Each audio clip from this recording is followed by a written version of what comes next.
Sur un territoire jadis peuplé par les Congo, les Songé, les Lunda, les Kuba, les Luba et tant d'autres tribus, l'explorateur portugais Diego Cao accoste en 1483.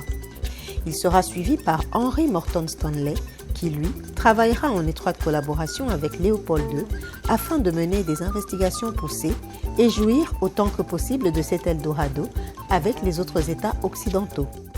Quand le Belge est entré chez nous ici, il nous a trouvés dans un état tout à fait primaire.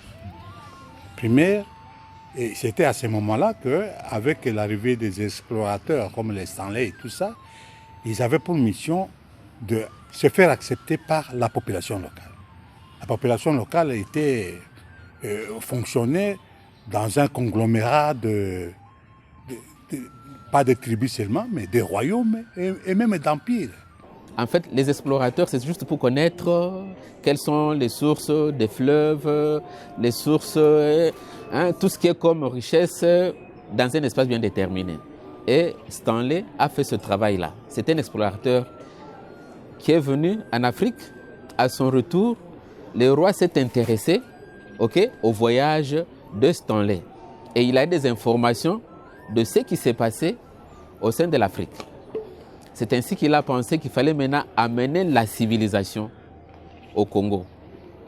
C'est par là que tu es parti. Il a pris des contacts et Stanley est reparti. Et Stanley lui a amené des informations pour lui dire tout ce qui s'est passé, même comme richesse en Afrique. Et c'est Stanley qui lui a amené des informations. Et suite à ces informations, Léopold II a trouvé une opportunité pour se créer un espace vital en Afrique. C'est comme ça que la colonisation est partie. Il fallait obtenir le traité d'allégeance avec tous ces gens-là pour pouvoir unifier le territoire que l'on devait occuper. C'est ça le travail qu'ils ont fait.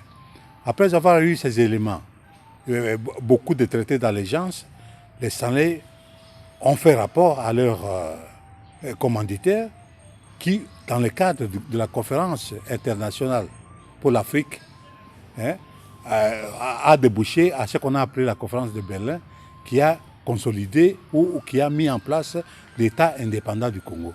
Et c'est la conférence de Berlin que le roi Léopold II a été confirmé comme étant souverain de l'État indépendant du Congo, qui est pratiquement notre pays. Nous sommes en 1885. Donc de 1885 jusqu'à 1908, le roi Léopold II est considéré comme étant le souverain. Et bien avant ça, il faut savoir que sur cet espace, il y a eu des populations qui vivaient. Il y a eu même des États. En fait, quand je parle des États, c'est-à-dire les empires, les royaumes qui ont existé là, c'était considéré comme étant deux États. Et qui entraînaient même des relations qu'on pouvait considérer comme étant des relations internationales. Mais avec l'arrivée des colonisateurs, tous ces États-là ont été désagrégés. La Belgique, c'est un commissionnaire. C'est un État commissionnaire des puissances mondiales, c'est un État commissionnaire des puissances qui ont toujours voulu dominer le Congo parce que l'acte qui a reconnu le Congo comme étant un espace à administrer qu'on appelle la conférence de Berlin était signé par 14 puissances de l'époque et dans la configuration des puissances de 1885, la Belgique n'était pas une puissance. La Belgique n'était pas une puissance. Et il y a eu même un État noir comme l'Haïti qui est devenu indépendante avant la Belgique. Mais l'acte de Berlin va ouvrir une brèche en disant que le Congo est une propriété du roi Léopold II, mais il y a des États, la France et la Grande-Bretagne, qui ont ce qu'on appelle les droits de regard, les droits de préemption sur ce qui se passe au Congo. Mais il y a aussi un deuxième élément, c'est quoi? L'espace Congo doit être libre et ouvert au commerce. Parce que nous devons savoir, quand nous parlons des questions des relations diplomatiques ou des relations entre la Belgique et le Congo, nous devons d'abord poser les problèmes de la rencontre entre l'homme blanc et l'homme africain. L'homme blanc n'était pas venu en Afrique pour faire créer des États. L'homme blanc était à la recherche des matières premières. L'homme blanc était à la recherche des épices. L'homme blanc était en réalité l'entreprise coloniale était une entreprise géoéconomique, économique et commerciale. Le roi Léopold II devient souverain de l'État indépendant du Congo. Il doit maintenant occuper le Congo. C'est lui le chef. Ça va? Alors, il va se faire accompagner dans l'occupation. Il y a d'abord les églises, surtout l'église catholique. Et là aussi, n'importe quel catholique, mais catholique belge. Et les commerçants. Ok? Et l'État, lui et l'État. C'est comme ça qu'ils vont commencer à occuper. Ça va? Qu'est-ce qu'on faisait? Plus on occupait l'espace, plus on mettait des responsables. On a commencé par créer des districts. Ok? Chaque coin qu'on occupait, on mettait des responsables. Ainsi de suite. Jusqu'à ce qu'on a occupé tout l'espace congolais. Ok? Alors, il fallait avoir sur place, ok, des auxiliaires. Parce que tout le blanc ne pouvait pas arriver dans tout le coin. Il fallait avoir des auxiliaires sur place. C'est ainsi qu'on va même créer, ok, les colonies scolaires. Les écoles qu'on appelait les colonies scolaires, c'est pour former des auxiliaires, c'est-à-dire des militaires, des gens qui devaient continuer le travail de Léopold, qui n'a jamais été au Congo. Comprenez? Il n'a jamais été au Congo, mais il connaît mieux le Congo que nous autres. Ce sont ces auxiliaires-là qui ont continué à faire l'espace. En fait, ce sont des militaires, ok? Vous savez, celui qui tient l'arme est plus fort que celui qui n'en a pas. Et ils ont d'abord commencé par l'organisation administrative. Ça va? C'est-à-dire mettre des responsables qui doivent être en contact avec le chef. Et ils ont installé des œuvres sociales, des écoles, des dispensaires, ok? Les commerces, ainsi de suite, pour commencer à exploiter. Avec tous les moyens que le roi des Belges, Léopold II, avait mis en place pour la mise en valeur, la visibilité de cet espace, il l'avait fait à titre privé, comme une entreprise privée, à telle enseigne que ses passifs et les actifs lui appartenaient. Mais malheureusement, dans l'élan évolutif, il y a eu plusieurs abus. Sur le plan humain, sur le plan de la surexploitation. C'était pratiquement comme une colonie de la communauté internationale. C'est par après, lorsqu'ils ont trouvé qu'ils ne voyaient vraiment pas leur compte et que ça coûtait très cher, que le roi Léopold II s'en est approprié. C'était devenu sa propriété privée. C'était comme une grande ferme, une ferme à grande échelle appartenant à une seule personne. Comment il fonctionnait à ce moment-là? Mais c'est avec les produits de la cueillette, de la faune et tout ça. Et on a utilisé le personnel, on a utilisé la population congolaise par des travaux forcés. C'est lui qui exploite évidemment à tous les moyens coercitifs, les moyens économico-financiers, politiques et militaires, et j'en passe, pour permettre à ce que cette entreprise soit réellement bien assise. Quand l'esclavage est arrivé, quand la colonisation est arrivée, il était question de la suppression de la liberté des individus. En effet, l'esclavage a eu pour cause principale l'exploitation des Noirs. Pour cause, nous avons besoin d'eux qui doivent travailler pour nous. Nous avons besoin de leur richesse à tout point de vue, humaine, matérielle, financier, etc. Par conséquent, étant donné que ce sont des personnes humaines, il faut absolument leur supprimer ce qu'ils peuvent avoir comme motif de rébellion. Qu'est-ce qu'il faut faire? Il faut leur enlever il faut leur enlever, vous faites bien de compléter cela, il faut leur enlever la liberté. Seule la liberté fait d'un homme un homme. Donc le Congolais était dans son pays, mais comme un étranger. Toutes les œuvres que le colon trouvait, eh ben, il prenait ces œuvres et il les emmenait au niveau de la métropole. Et c'est comme ça qu'à Tervuren, on a plus de 84 000 œuvres. Des instruments de musique, des statues de tous les peuples qui existaient. Donc quand ils arrivaient, ils prenaient les statues, ils prenaient les trucs et ils emmenaient. Donc on lui a pris son âme, on lui a pris son corps, on lui a pris son esprit. Parce que même réfléchir, le noir, il ne pouvait plus réfléchir par lui-même. Parce que le corps, il agit lorsqu'on a réfléchi, lorsqu'on en dispose. Mais puisqu'on dispose de ton corps, tu ne réfléchis plus. Tu n'as pas de projet. Tu n'as pas de projet. Donc, quelque part, c'est ça esclavagiser. Donc, pendant peut-être une centaine ou plus d'années, des personnes sont nées, sont mortes, des artistes qui n'ont rien produit. On peut emmener ça dans le pénal. Tout ce temps qu'on n'a pas produit. Et toutes ces œuvres produites qui nous ont été arrachées. tout l'argent que ce musée a fait entrer depuis que Tervuren existe. En réalité, c'est l'argent du Congo. Donc, c'était trop dur. À cause de la pigmentation de la peau, l'Afrique est un continent qui a subi les plus grandes humiliations de l'histoire. Depuis plusieurs siècles, la situation de l'homme noir en Afrique n'a fait que s'empirer. Sous prétexte qu'ils étaient venus en Afrique pour nous civiliser, les premiers Blancs, pionniers de cette civilisation, commencèrent par vider nos pays respectifs de leurs substances fondamentales, notamment dans la pratique honteuse du commerce des esclaves. Et déjà à cette époque, les chefs de file étaient des Portugais. Nos ancêtres n'étaient pas considérés comme des hommes ni même comme des êtres qui ont l'intelligence et les sentiments, mais comme des amas de muscles à qui on demandait des efforts mécaniques, comme on en demande au cheval, au buffle, à l'âne ou au bœuf.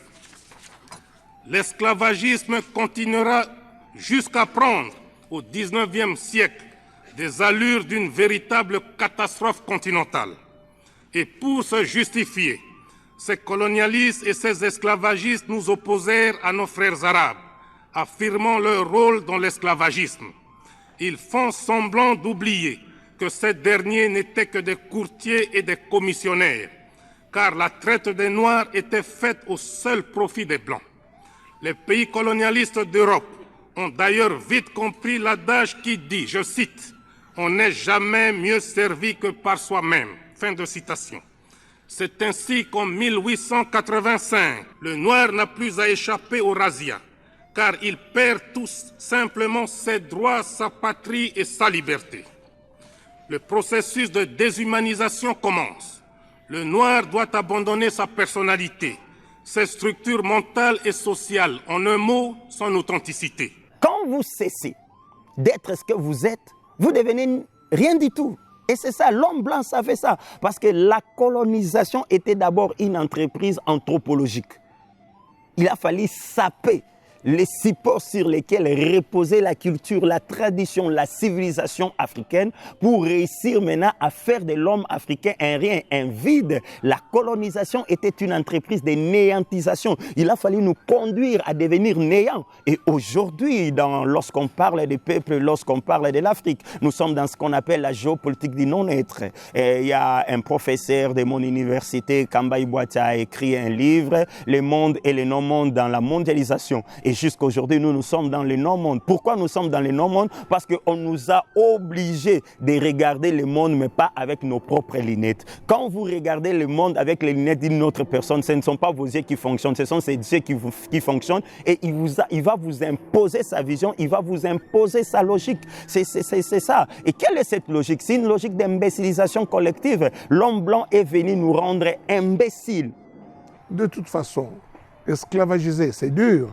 Mais coloniser, ce n'est pas moins dur qu'esclavagiser. Alors, il est arrivé, par le fait de l'histoire, il s'est imposé par la force sur un territoire de plus de 2 346 000 km² avec des personnes humaines, par toutes sortes de moyens économiques, culturels, historiques. Tout cela, le blanc a à lever par tous les moyens possibles. Surtout par la violence. Avec l'essor industriel, on avait besoin du caoutchouc pour fabriquer les pneus que nous avons là. Alors là, on envoyait des êtres humains pour aller récolter. Et on vous exige une quantité bien déterminée. Si vous n'amenez pas la quantité de caoutchouc escomptée, vous êtes un homme, on vous coupe le bras. Si vous êtes une femme, on vous coupe les seins. Et pendant ce temps-là, beaucoup de gens fouillaient pour aller se cacher dans la forêt. Et les enfants étaient victimes, les enfants restaient. Et ces enfants-là, on pouvait les ramasser. Et c'est comme ça que l'enseignement a commencé au Congo. L'enseignement a commencé avec des enfants abandonnés, des orphelins, des enfants pour lesquels les parents ont fui pour éviter les menaces des colonisateurs. Et on a vu que les travaux forcés, ce n'était pas suffisant. Le roi s'est intéressé à solliciter le financement provenant de financiers extérieurs. C'est à ce moment-là qu'ils ont quitter les travaux forcés pour commencer à faire les prospections du territoire au niveau des minéraux et tout cela. Et la matérialisation de cette concrétisation, il a commencé par créer une société. Il a créé une société. La société qu'il a créée, c'est la grande société qui s'appelait la société, la Compagnie du Congo pour le commerce et l'industrie, le CCCI. C'est le fameux CCCI qui a créé d'autres groupements sociétaires par la suite. C'est ce CCCI qui a même fait le chemin de fer Congo-Océan et tout ça. À partir de cela, ils ont vu qu'il fallait fonctionner. Il fallait une administration.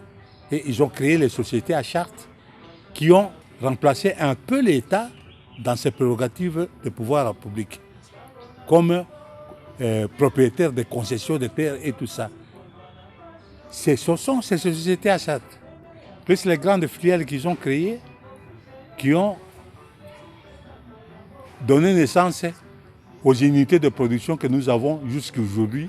Et je n'ai pas honte de dire que la structure économique, les infrastructures de production et tout ça proviennent de cet état-là. Tout ce que nous avons, ça provient de cette époque.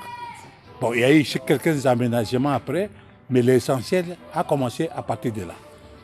Ça, c'est important de le savoir, que quand le roi Léopold II s'est installé ici, et au niveau de la colonie, toute la production était destinée à l'extérieur. On peut dire même 80%. C'est pour ça que vous voyez, presque toutes les industries se trouvent dans les périphéries. Ça ne se trouve pas dans les centres. Ce n'est pas qu'il n'y a pas de production ou il n'y a pas de matériel à exploiter dans les centres, mais ils le font tout près des périphéries pour diminuer le prix de revient à l'exportation. Le Congo fut pour la Belgique un réservoir de matières premières. En 1939, grâce à sa colonie, elle était le premier producteur mondial de radium, de diamants, de cobalt, de copal et d'ivoire.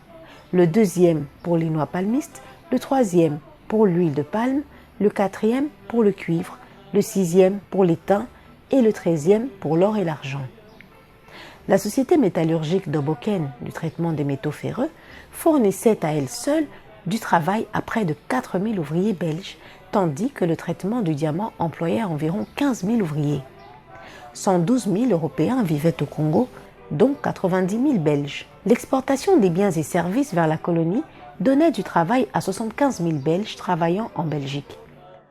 Je pense que ce n'est pas un secret et que la couronne royale a été construite et fabriquée par les ressources qui ont été exploitées et même pillées en République démocratique du Congo.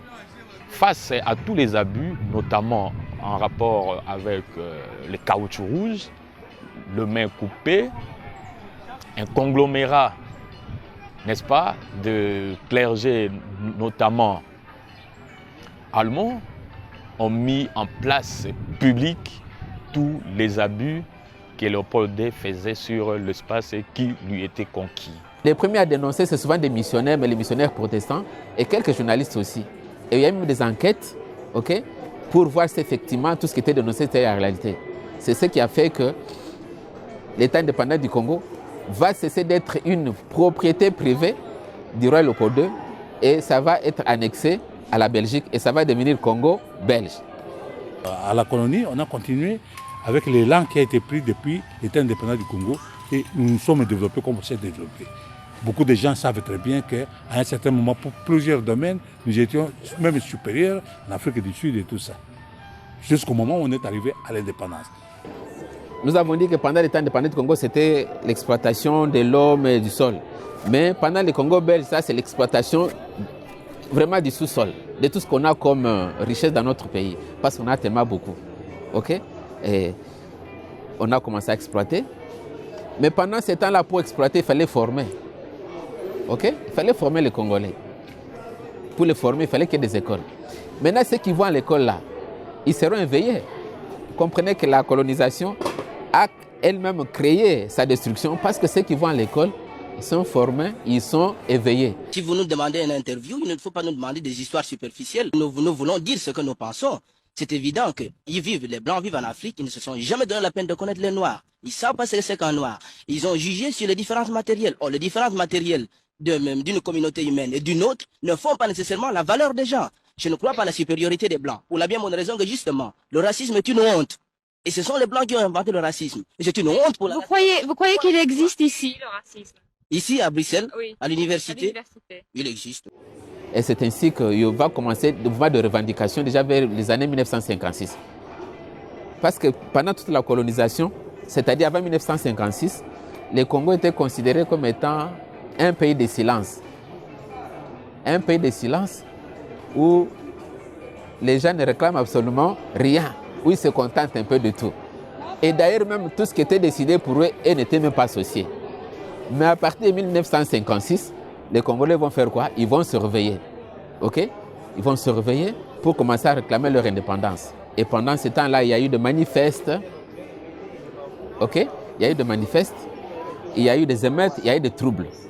Et ce qui a fait que les Belges étaient surpris. Si vous voyez, à partir du moment où les Congolais sont réveillés jusqu'à l'accession de l'indépendance, c'est vraiment un temps très court. Donc la décolonisation était vraiment la plus rapide qui puisse exister dans tous les pays d'Afrique. Vous comprenez ça?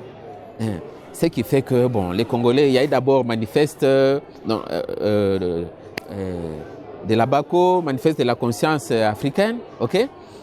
Où les Congolais cherchaient à avoir leur indépendance. Ça va? Et pendant tout ce temps-là, il y a eu des mouvements de troubles dans notre pays. Il y a eu des émeutes. On a tout cassé.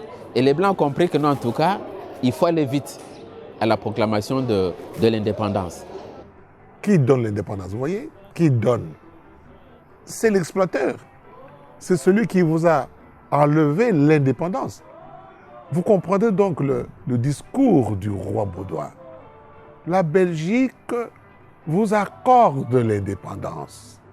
Vous voyez, vous étiez dominé, vous n'étiez pas indépendant, mais non, on vous accorde, on vous donne. Quand on donne quelque chose à quelqu'un, cela ne veut pas dire qu'on l'a rendu libre. Il y a eu donc une confusion entre liberté et l'indépendance. Un homme libre, c'est un homme indépendant à jamais. Un homme indépendant n'est pas un homme libre. La Belgique, en accordant, le roi le dit, il avait raison, c'est nous les Belges, en accordant, en donnant.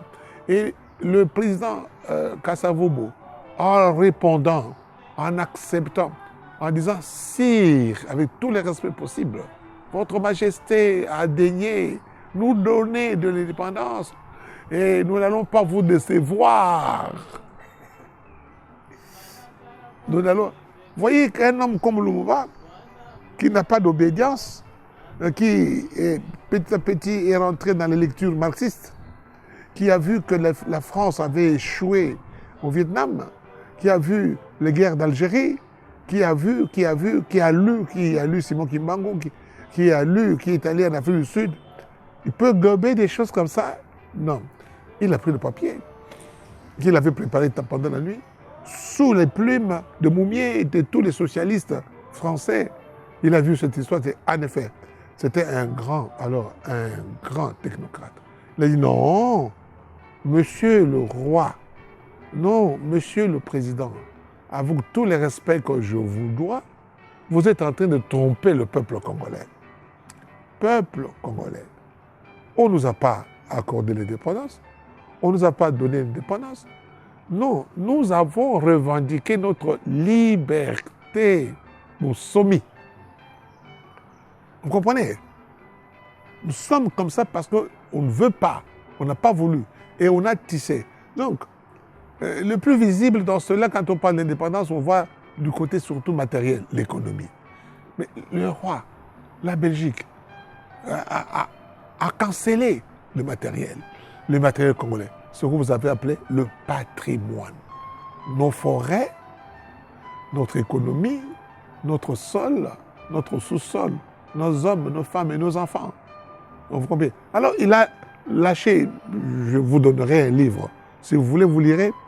Le sous-titre de mon livre s'appelle, n'est-ce pas, l'histoire d'une brique chaude, la Belgique coloniale et le Congo, une histoire d'une brique chaude. La Belgique a lâché le Congo comme une brique chaude. Elle l'a inventé autour d'une réunion pseudo-table ronde où il y avait des gros professeurs d'université avec des gens qui à peine ont terminé le séminaire, ont terminé les études d'ingénieur, ont terminé quelques graduats en philosophie, en pédagogie, etc. Et puis il y a 2 ou 3 mulâtres. Tous étaient des aliénés. En mars-avril, une table ronde économique se déroula à Bruxelles. Le groupe de la Société Générale y manifesta l'intention de continuer à jouer un rôle moteur dans l'économie congolaise jusqu'à la victoire du MNC de Patrice Lumumba, dont on craignait les soi-disant affinités avec le bloc de l'Est. Il y a eu des conférences, il y a la table ronde politique, parce que de cette table ronde politique, on devrait décider des structures et des attributions du futur gouvernement du Congo. Cette conférence a eu lieu, presque toutes les grandes têtes étaient présentes à cette conférence-là. Lumumba qui était arrêté suite aux troubles qu'il y a eu à Kisangani était même aussi à cette conférence-là. Malheureusement, la conférence la plus importante qui devait intervenir, c'était la conférence économique. Okay? La conférence politique, la table ronde politique, là, c'était au mois de février jusqu'au mois de janvier jusqu'au mois de février. Et la conférence économique, au mois d'avril, le 26 avril jusqu'au 16 mai.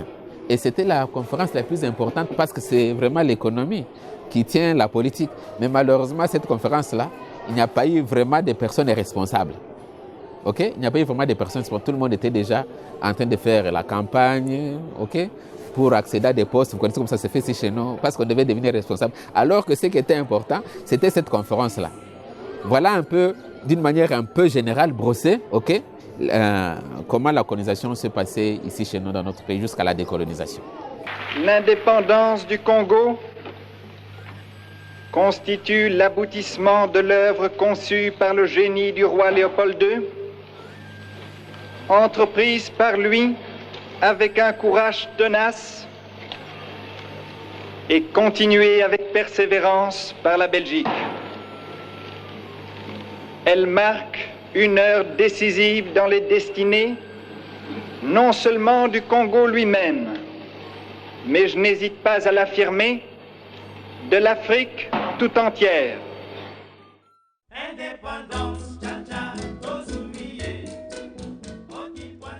Après autant d'années de souffrance, le 30 juin 1960, le peuple congolais peut enfin clamer ses aspirations et réclamer sa liberté. À la table ronde sont alors insérés quelques musiciens du groupe African Jazz qui produiront le tube qui accompagnera la liesse et les festivités des indépendances africaines. Bon, le musicien était invité par Thomas Kanza pour participer pendant la conférence de la table ronde du Congo en Belgique. Arrivé sur place, le musicien, dans la soirée, le musicien égayait le politicien. Ils étaient à l'hôtel Plaza, à Bruxelles. Mais Papa Joseph Kabasele, Grand Calais, et Papa Roger Izéidi me diront que ce n'était pas improvisé. Comme ils jouaient pour le politicien, ils avaient bien vu qu'on peut aussi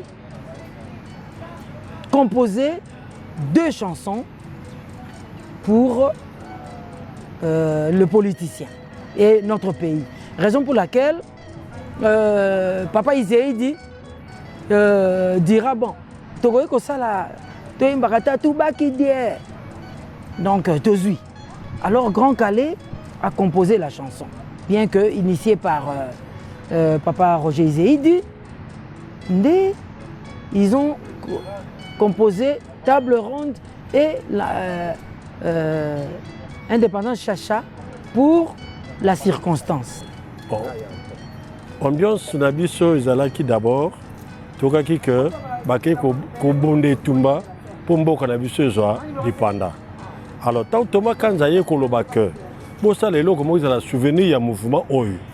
On a commencé la salle qui est indépendante. Ils ont déjà prophétisé. Pour la Nini, notre passage qui est conflit de bandits quitté. Kabasele a le but déjà que l'indépendance, tout bas qui dit. Tu déjà, tout bas qui dit, tu jouis yango. À mon avis, déjà, ils ont alerte au te péter de leader pour pas faire la montée,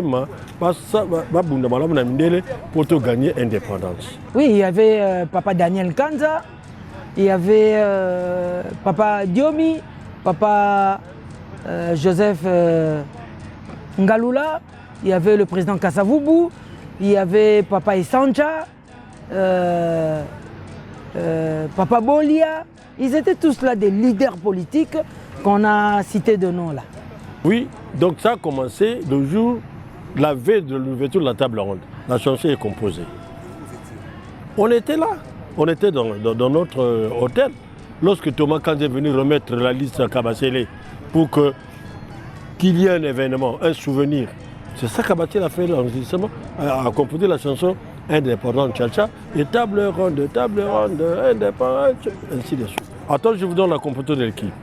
Kabasele lui-même chanteur, Vicky Longomba chanteur, Roger Izei, maracassiste mais chanteur, Nico, soliste, Decho Mwamba, le grand frère de Nico, accompagnateur, et moi batteur, Brazos bassiste. Et il y avait une chose là, bassiste, on n'avait pas un bassiste, mais sur la mentalité, l'intelligence de Brazos, il a laissé Decho accompagner son petit frère. Lui dit que la manche de la guitare, c'est la même chose que la manche de la guitare. Et il a pris la base. Donc on ne devait pas faire la chanson. La chanson est arrivée avant la date du 30 juin. Ils avaient pris l'avion DC-3 à Bruxelles pour descendre ici le 24 avril. À partir de là, ils ont commencé à diffuser la chanson. C'était même avant l'indépendance. Bon, la chanson a beaucoup marché. La chanson est arrivée d'abord à Kinshasa que nous arrivions. Vous voyez, c'était Radio Congo. À l'époque, là, il y avait un animateur, Jamais Kolonga, les mangeants. Hein? Alors, on lui avait déjà envoyé le disque bien avant la chanson, bien avant. On lui avait déjà envoyé la chanson bien avant. Alors, c'était devenu des chroniques, donc l'indicatif de toutes les émissions qui passaient à la radio. Donc, tout le monde était déjà alerté. Et c'est là où on nous avait accueillis comme des princes à Kinshasa. Et même en 1960, là, quand ils jouaient Indépendance Tcha-Tcha, ici, à Congo-Brazzaville, le 15 août, ils ont joué la même chanson. Au Mali, ils ont joué la même chanson. Partout, c'était devenu la chanson de l'indépendance africaine. Il y a, en 2005, il y a un film malien, Tassouma, un film de militaire. Mais quand on dansait, ils ont mis la chanson Indépendance Tcha-Tcha. Donc c'est l'hymne des indépendances de l'Afrique. À peine sorti de ce mauvais pas, le pays entre dans un trouble sociopolitique sans précédent. Le 1er juillet, aucun cadre n'était aux mains des Africains. L'administration, la police, l'armée, tout et absolument tout. Et à 100%, c'était encore aux mains des seuls fonctionnaires belges. Donc, on arrive à l'indépendance, le Belge qui n'a pas voulu que vraiment ce soit une indépendance très bien, l'avait biaisé, comment, économiquement. De l'État indépendant du Congo qui a cédé toute sa production, toutes ses infrastructures à la colonie s'est arrangée pour que lorsque nous avons l'indépendance, que ce que l'État indépendant du Congo, ce que la colonie a fait, soit complètement détruit au plan économique. Comment au plan économique ils pouvaient le détruire? Je vous l'ai dit, la production était organisée à partir de la création d'unités de production. Et ces unités de production ont été créées dans le cadre de ce qu'on appelle aujourd'hui le portefeuille du Congo. On arrive le 17 juin 60. On prend une législation, donc on prend une loi pour demander aux sociétés qui étaient des sociétés congolaises, avec la participation de la colonie et tout ça, de changer de nationalité. C'est ça qu'on a appelé la loi d'option de nationalité. C'était la loi du 17 juin 1960. Et ceux qui acceptaient de changer de nationalité étaient bonifiés par les exonérations fiscales.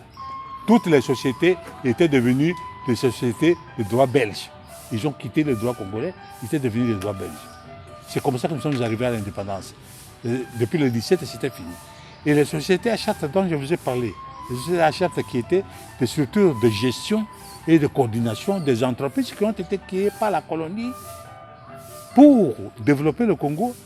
Les sociétés à charte étaient dissoutes le 24 juin 60, 6 jours avant l'indépendance. Donc on arrive à l'indépendance, on n'a plus de structures de production, on n'a plus de structures, tout ça. Et même l'impôt des sociétés qui était payé par nos sociétés était déjà bonifié parce qu'ils étaient déjà exonérés. Donc le Congo s'est retrouvé à l'indépendance sans sou. Il n'y avait rien. C'est ça qui a créé le contentieux belgo-congolais. Cette loi votée par le Parlement belge offrait à ces entreprises de droit belge actives au Congo la faculté de créer des filiales congolaises auxquelles elles feraient rapport de leurs actifs au Congo, trésorerie exceptée. On mettait ainsi à l'abri les avoirs des entreprises ex-coloniales. Les gens se sont battus à l'indépendance. Ils se sont battus. Ça, c'est la première république. Ils s'est battus pour essayer de nous sortir de cette situation. On vous lâche au volant d'un bolide roulant à 200 km à l'heure, en sachant que vous n'avez jamais conduit de votre vie. On vous dit, allez-y, c'est votre tour. Dur apprentissage. L'indépendance, en principe, elle s'arrache. Elle s'arrache, elle ne se demande pas. Et lorsqu'elle se demande, c'est encore une posture de la dépendance qui continue. Donc, à la suite de la table ronde politique, pour le besoin de positionnement des acteurs, il fallait convoquer la table ronde économique. Malheureusement, le participant du Congo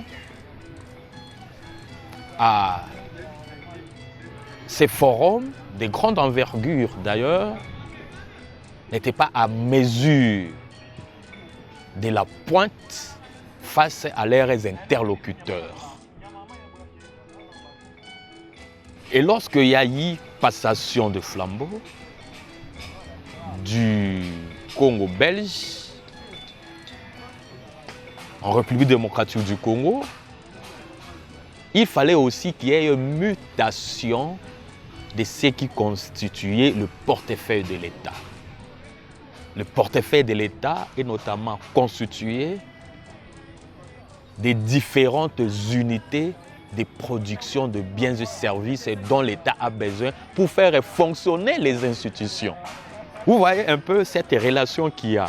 Oui, on va dans les institutions, mais les institutions vont fonctionner sur quelle matière, sur quelle base. Et les institutions, en termes de leurs animateurs, doivent logiquement fonctionner au travers du portefeuille de l'État. C'est une matière de la haute stratégie et de la haute survie de l'État. Jusque vers 64, je crois, c'était Tshombe qui était le Premier ministre à l'époque. C'est Tshombe qui a signé un accord qui a trouvé quelques solutions. Ce qu'on a appelé l'accord Tshombe-SPAC en 1964.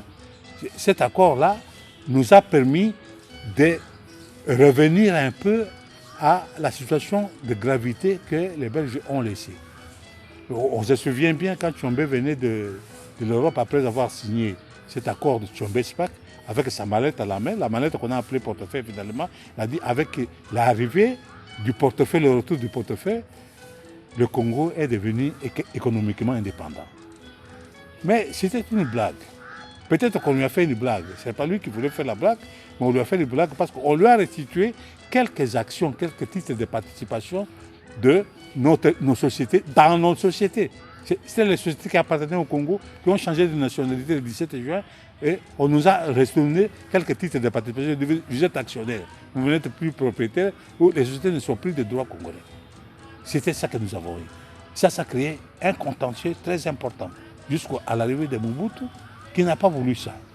Qui a pu comprendre que nous avons été roulés, les sociétés ont changé de nationalité, sont devenues des sociétés de droit belge. Manœuvrant habilement dans l'accord Tchombe-Spaak, les Belges s'arrangèrent pour que l'État congolais ne soit pas actionnaire des sociétés qui avaient adopté la nationalité belge en 1960-1961, mais seulement de leurs filiales congolaises. Ainsi, l'État congolais était écarté de la gestion des entreprises belges et de leurs actifs. Je veux dire, le président m'a ordonné de venir t'arrêter. Je voulais t'en prévenir.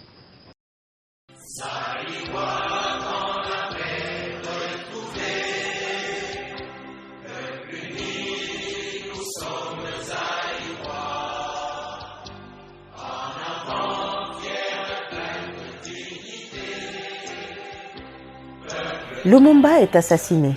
Le général Mobutu prend le pouvoir. Mais le problème de gestion de la chose publique continue. Les Belges détiennent encore la majorité des entreprises congolaises et la machine de l'État peine à démarrer. Le président Mobutu remet en question les résolutions du contentieux belgo-congolais ainsi que la loi du 17 juin 1960 qui permettait l'adoption de la nationalité belge par les sociétés coloniales. La loi du 7 juin 1966. En imposant le retour des sièges sociaux au Congo, le président Mobutu promulgue de suite la loi Bakajika et remis en question toutes les concessions minières et territoriales accordées sous la période coloniale. Désormais, le sol et le sous-sol appartiennent à l'État. Mobutu, la décision qu'il avait prise, c'était qu'il attend jusqu'au 31 décembre 1966 à minuit, remettait les sièges sociaux de nos sociétés, que ça devienne nos sociétés. Si vous les gardez là-bas, vous verrez ce que je ferai. Et ce qu'il a fait, c'était quoi? C'était prendre les sièges d'exploitation qui étaient ici, les transformer en entreprises appartenant à 100% à l'État et dire restez avec vos sièges d'exploitation, vos sièges sociaux. C'est comme ça que nous avons commencé à avoir des entreprises publiques. Mobutu réussit à reprendre le dessus sur la joute Congo-Belgique, mais malheureusement, le Congo n'avait pas assez de cadres et techniciens qualifiés pour gérer les entreprises telles que les minières, les sucrières et bien plus encore. Ce qui le contraindra à continuer à courtiser la coopération technique belge avec qui ils n'arrêteront pas de jouer au chat et à la souris. La nationalisation, c'était pour les sociétés qui étaient devenues des sociétés de droit belge. Mais pour les sociétés qui n'avaient pas changé de nationalité, qui étaient restées ici, on a fait la zaïrianisation pour les arracher de leurs anciens propriétaires donnés aux Congolais. On a donné un Congolais comme ça, il n'est pas gestionnaire, il ne sait pas ce qu'il doit faire, il a une société. C'est ça qui a détruit. L'idée était bonne, mais c'est la suite qui n'a pas permis à ce que ces différentes entreprises puissent être au rendez-vous de l'histoire. Mais malheureusement, c'était des entreprises données entre les mains des politiciens qui ont accédé à ces entreprises, comme je l'ai dit pour l'indépendance, suivant la politique des hautes étoiles que je m'y mette, sur base plutôt de la cueillette, du ramassage et de la pêcherie, qui consiste à se servir du service et non à servir le service. Ce qui fait que toutes ces entreprises, au lieu de servir l'État, c'était des entreprises qui avaient servi le nouveau patron, n'est-ce pas, et étendu au maréchal.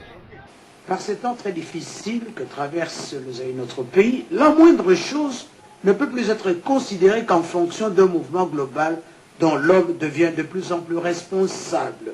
Telle est, disaient certains commentateurs, la signification qu'il convenait de donner à la rencontre qui a réuni cet après-midi au Palais du Peuple le premier commissaire d'État, le citoyen Sambwa-Pida Bagui, et les PDG des entreprises publiques et leurs adjoints. Avant que Mobutu ne parte, il cherchait à remédier à cette situation. Mais c'était très compliqué. Parce que les gestionnaires, nous n'avions pas de gestionnaires lorsque les sociétés étaient devenues à 100% de l'État. On n'avait pas de gestionnaires. On a nommé des fonctionnaires qu'on a nommés là-bas.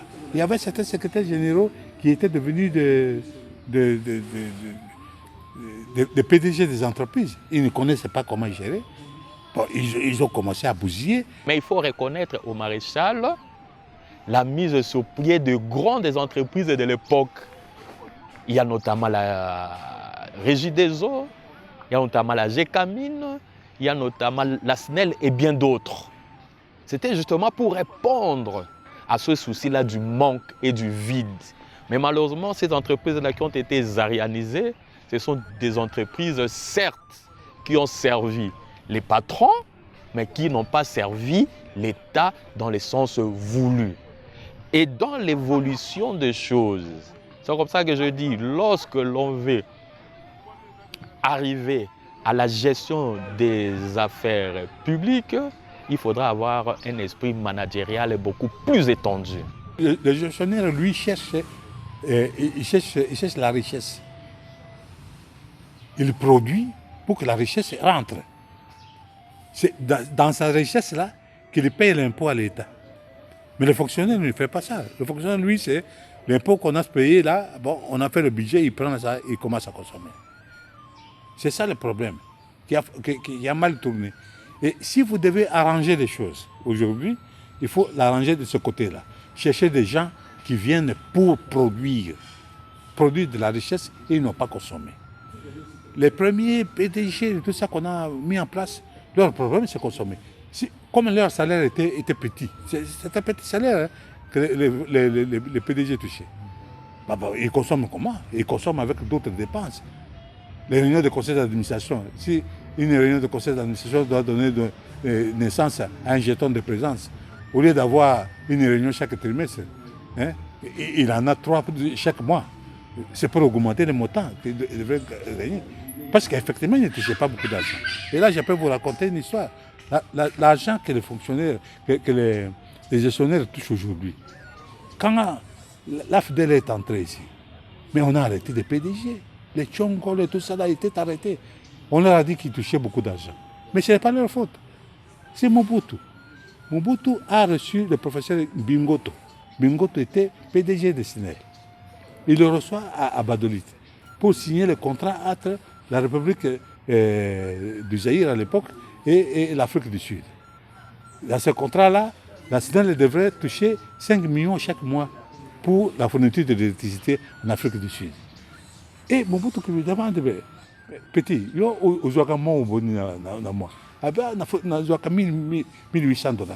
Yo moto za ko signer ba contrat à 5 millions, 1800 $. De lui, c'est 1800 $ que je touche. Ah, il a envoyé chez moi. Mobutu ne me connaît pas, mais il sait qu'il y a un moutetera qui travaille au portefeuille. Il dit qu'il n'est pas quand même un moutetera à ça dans le portefeuille. Beaucoup de conseils n'ont pas calculé. Allez, oui, comment toi tu touches 5 millions pour que nous coûte 1800 $. C'est comme ça que nous avons fait le dossier. On a remis au ministre. À l'époque, le ministre, c'était M. Moudiaï, Oscar. Il a dit, bon, faisons ça. Et puis on l'a fait. On a catégorisé les entreprises de groupe A, groupe B, groupe C, tout ça. Ceux qui sont au groupe A, on leur a donné les montants qu'ils pouvaient toucher. Parce que quand ils se trouvaient avec leurs amis dans des conférences en Afrique et tout ça, leurs amis doivent prendre d'autres hôtels. Hein? Mais eux, ils se contentaient de petits riens parce qu'ils n'ont pas d'argent. Et nous avons fait ça. C'est cet argent-là qu'ils ont touché. Quand on voulait arrêter les Tchongo, on dit non, c'est le président qui a autorisé. Et c'est cette manière que nous avons fait. Mobutu a commencé par mettre en place la réforme.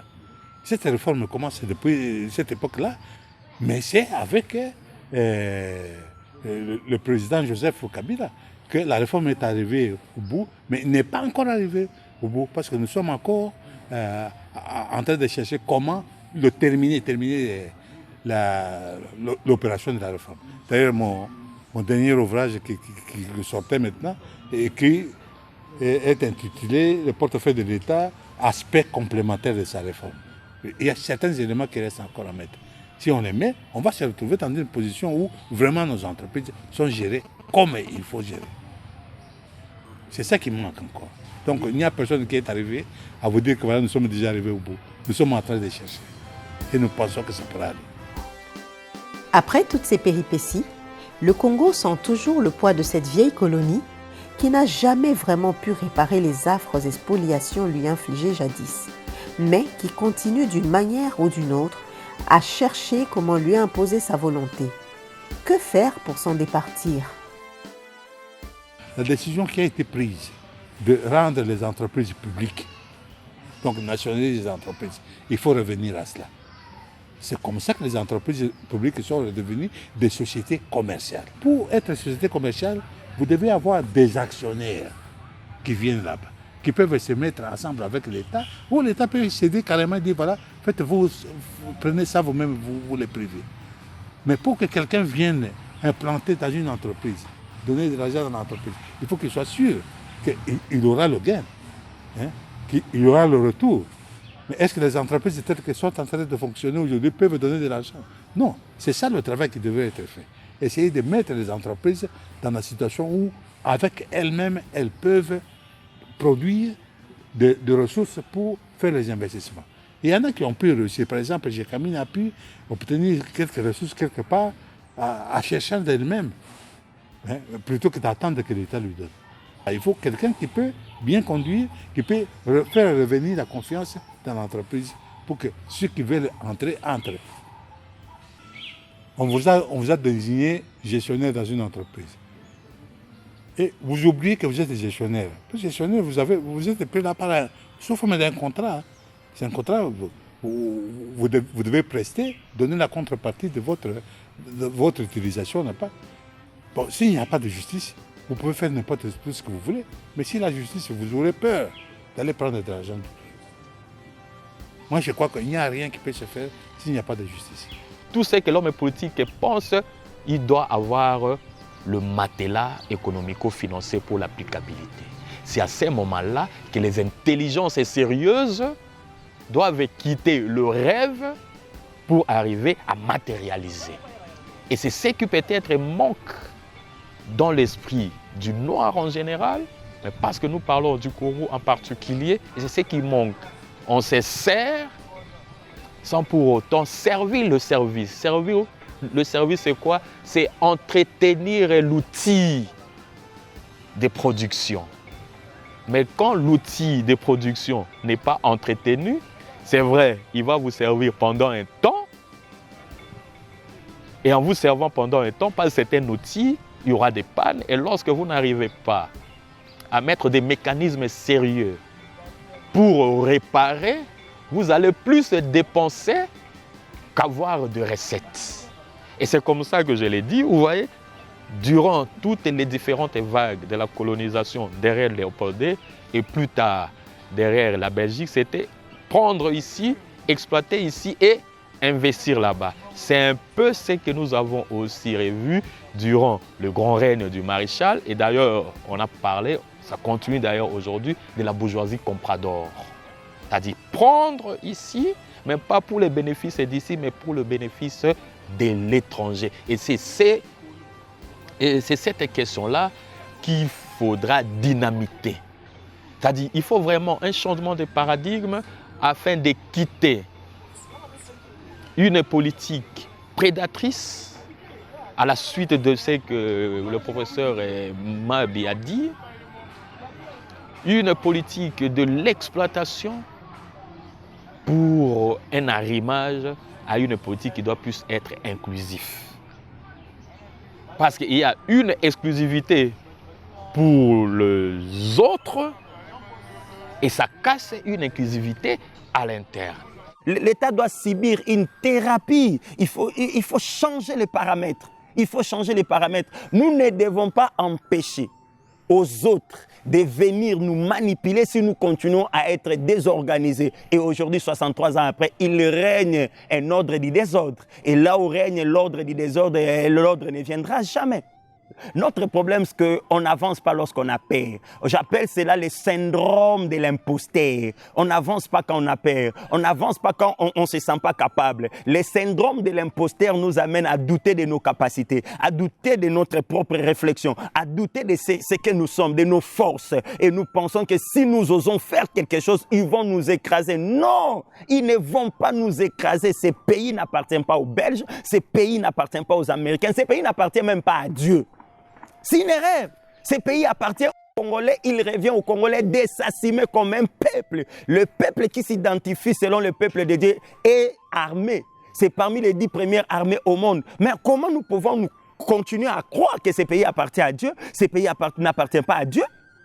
Dieu n'a pas la carte d'identité des Congolais. Nous devons nous assumer. Ces pays nous appartiennent. C'est un don. Et assurer sa grandeur, c'est un impératif. Mais on n'assure pas sa grandeur avec l'ADN de la faiblesse et de l'impuissance et de la néantisation. Nous sommes devenus un véritable trou noir par manque de vision, par manque de perspective et par l'incapacité de dire aux autres ce que nous pensons de nous-mêmes. Je vous ai dit que la colonisation était une entreprise géoéconomique, géopolitique et même géoculturelle. Ils ont vu très loin. Maintenant, quand vous êtes conditionné à échouer et que vous réussissez à comprendre que vous êtes sur la voie de l'échec, c'est déjà le début de la solution. Mais le problème du Congo aujourd'hui, c'est quoi? Nous refusons même de comprendre qu'il y a un problème. Nous n'avons pas la compréhension du changement. Nous n'avons pas la compréhension de la refondation.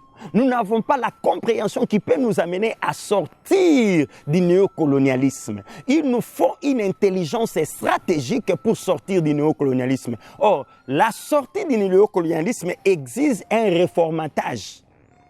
Exige un réformatage. Et ce réformatage-là ne vient pas d'un discours, ne vient pas d'un débat. Ça doit être une politique publique, ça doit être une orientation de la gouvernance de l'État. Qu'est-ce qu'on dit à nos enfants dans les écoles? Qu'est-ce qu'on dit à nos enfants au niveau des universités? Quelle est la vision? Avons-nous les écoles du changement? Avons-nous les universités de changement? Avons-nous les médias de changement? Avons-nous une économie de changement? Avons-nous une politique de changement?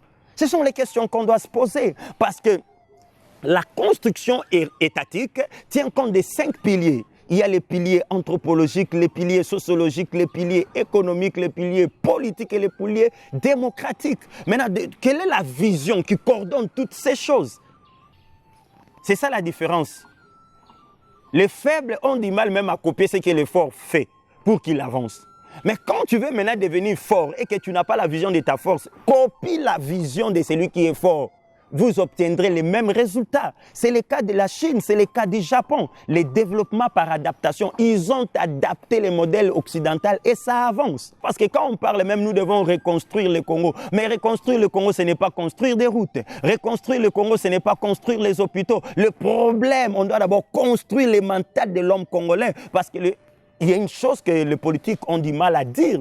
Nous avons un peuple de l'échec, nous avons un peuple de la pauvreté et nous avons un peuple de surplace. Et ce n'est pas la faute de ces peuples. Ce peuple a été conditionné pour être celui qui accompagne son pays dans l'échec et dans l'abîme. C'est la gouvernance que nous avons et cette gouvernance dure de 63 ans. Une gouvernance qui ne prend pas rendez-vous avec l'histoire, une gouvernance qui ne permet pas à l'État d'épouser son temps, une gouvernance qui ne nous honore pas comme peuple. Parce que la gouvernance, c'est l'intelligence imprimée d'un peuple pour s'honorer dans le concert des nations. Est-ce que notre façon de nous gérer, notre façon de présider à notre propre destinée nous honore-t-il? C'est ça la question qu'on doit se poser. C'est cette manière-là qu'on doit voir les choses. Il y a des exemples, il y a des pays qui avancent, qui n'étaient pas comme nous. On nous dit toujours qu'en 1960, nous avions le même niveau que la Corée du Sud. Mais à quel niveau se trouve aujourd'hui la Corée du Sud? Ils n'ont pas touché Dieu, les anges ne dirigent pas la Corée du Sud. Pourquoi pas nous? Pourquoi pas nous? Pourquoi pas nous? Le vrai problème, je vous dis, nous devons réinventer ces pays. Nous devons transformer l'imaginaire collectif du Congolais. Pourquoi? Parce que l'homme blanc a réussi à nous inscrire dans un processus d'imbécilisation collective. Et aussi longtemps que nous ne sortirons pas de cette logique imbécilisante, rien ne changera. Et la meilleure des manières pour sortir de cette logique imbécilisante, c'est qu'il faut mettre à la tête du pays une intelligence intelligente. Une intelligence intelligente, ici, je ne parle pas d'un homme, je ne parle pas d'un groupe d'hommes, mais je parle d'une vision. D'une vision intelligente, d'une vision qui réserve une place de choix à l'intelligence, une vision sélective qui fera en sorte que ce sont les meilleurs d'entre nous qui président à la destinée du pays. Parce qu'aujourd'hui, dans la société du courage, ce sont les nuls et les médiocres qui prennent le pays en otage. Le Congolais qui arriverait aujourd'hui, si je dois lui donner le conseil, il doit être Congolais. Quand on parle de citoyen, on parle de cito. c'est-à-dire le propriétaire d'ici. Il doit se considérer propriétaire. Il doit penser que le citoyen est propriétaire de ce pays et ce pays est un patrimoine. Donc père. Mon père reste mon père. Ce n'est pas un étranger. Il constitue mon patrimoine. Et moi, je suis son patrimoine. Pater.